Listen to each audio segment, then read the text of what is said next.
Yung ano, yung ngayon ay ano ng Lazada, yung birthday. Oo. Pag binuksan nyo daw yung items na yan, swerte ninyo, may laman yung ano, cash. Meron nga. Ayun nga ang iba ano, meron, nakakuha na nga yung iba ng 500, kaya nga tingnan ninyo dyan. Oo. Dapat yung tingnan nyo kung ano magiging reaction nyo dyan pag binuksan nyo. Aba, bahala kayo. Yung iba nakakuha ng 500 binuksan ng Lazada, gawa ngayon na ano. Yan ay birthday ng Lazada ngayon, kaya bawat items na padala may freebies.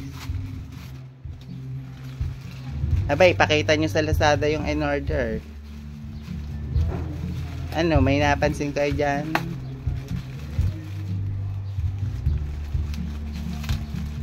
Mailan nyo yung premium nyo dyan, maibayad nyo ano, sa tubig. Oh. Nasaan dyan? Meron nga yan, nakasingit nga. Ano?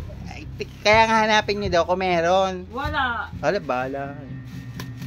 Aba, meron. Wala. Eh baka dyan, sa yan in-order nyo, ano masasabi nyo sa in-order nyo?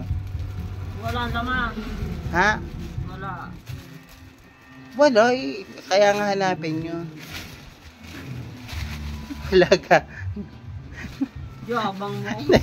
Na-prank pala kayo.